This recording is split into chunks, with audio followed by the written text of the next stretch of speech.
Welcome to your throat chakra overview. We are in week 5 of 49 days of meditations inspired by the Art of Conscious Evolution by Kate LeMay. Kate has 49 chakra paintings, 7 for each of the 7 main energy centers, and she made her paintings into a card deck as well, and we're using her paintings and cards as inspiration for the series. And we are in week 5, so we're moving through the throat chakra. And in Sanskrit, throat is Vishuddha, which stands for purification. The core concepts are self-expression, vibration, communication, resonance, speaking your truth, voice, purifying and aligning through sound, chanting, singing, speech. The body seen is the throat, neck, ears, jaw, mouth, teeth, shoulders, and thyroid gland. And Kate's paintings are inspired, and a lot of them are named after the work of Anodea Judith, who is like a chakra guru. She has incredible chakra reference books, Wheels of Life and Eastern Body, Western Mind. And she has these nice write-ups, just like Kate does in her book, kind of summing up a lot of the aspects of each chakra. So the color for the throat is blue. It's often associated with vibration, communication, creativity.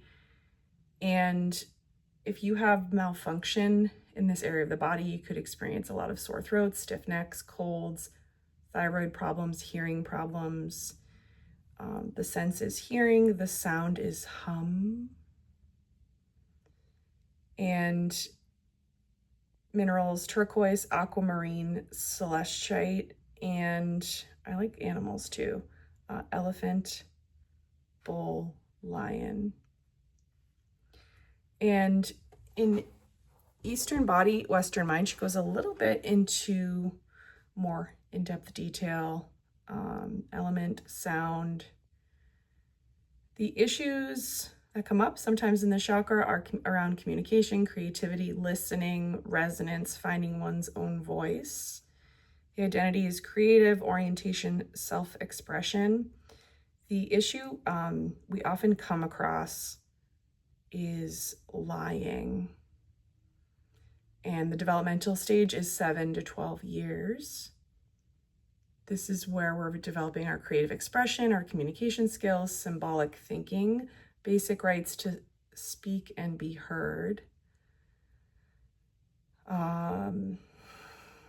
Yeah, so much here, right? So your communication center.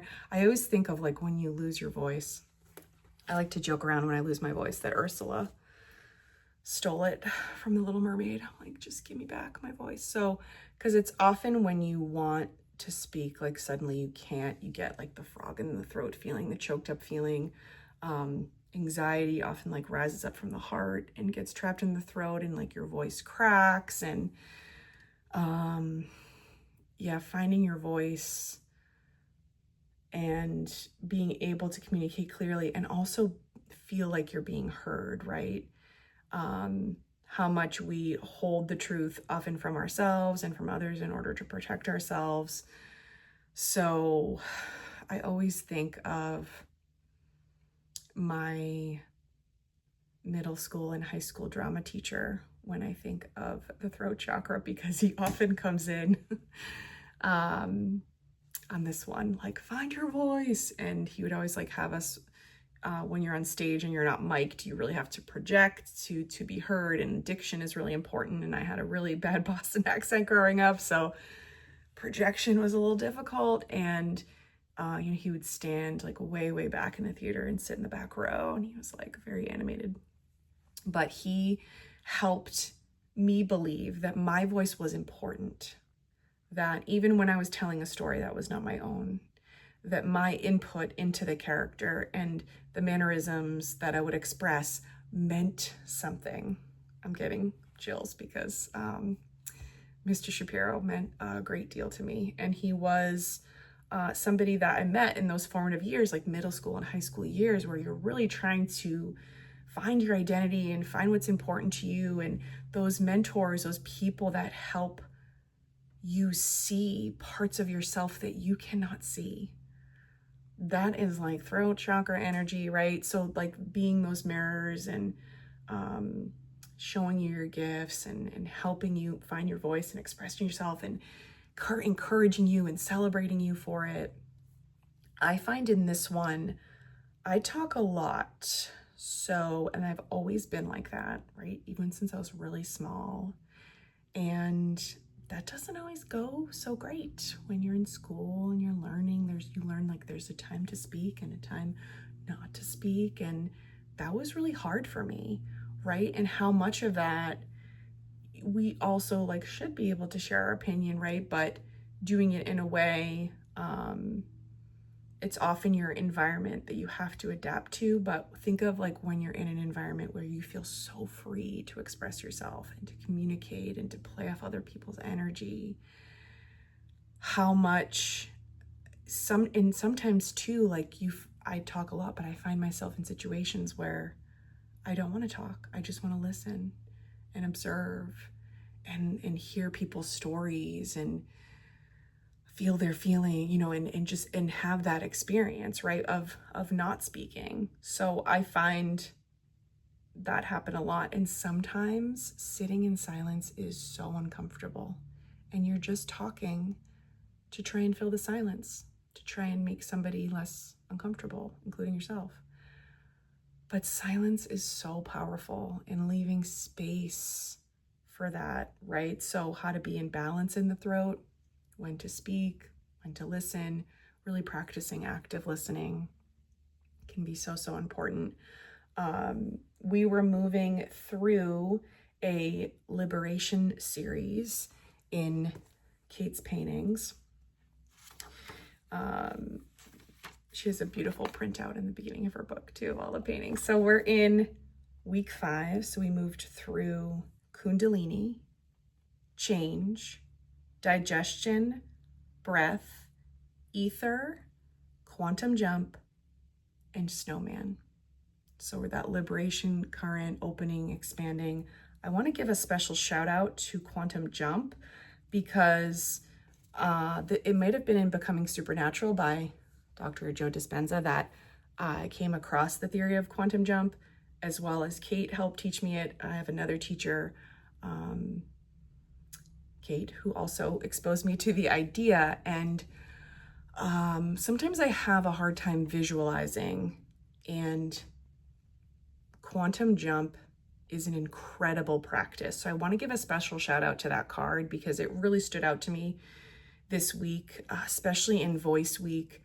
When you're visualizing and being in the energy of something that you want to be in, you can imagine as if you're already in it. And it's such an incredible, powerful practice. And it actually can help you find your voice, express yourself, and find, like, really tap into why you want it, why you want that experience to become real. So special shout out to that card. Thank you, Kate, for bringing that in, and in that, that voice series, that frequency of tapping into that is, it's like a scientific theory. It's a real thing. And the fact that we can bring it into real life. So a lot of these concepts, how do we apply them to real life and use meditation and work with chakras as a tool to help us get where we want to be and to work through some stuff. So the throat is, we just came from the heart, which is feminine. The throat is a masculine chakra. So more action oriented, more yang, of the yin and yang energy, more direct. So yeah, it's all about truth and so many good things to explore here. So I would love to hear your thoughts on the throat, and how can you love on the throat? Maybe drink your favorite beverage, maybe a nice warm cup of tea can help soothe the throat. Maybe you sing, maybe you hum, chanting. So a lot of beautiful things here. And we'll be back next week in the third eye. We have 2 weeks left. Just sending you so much love. Take care.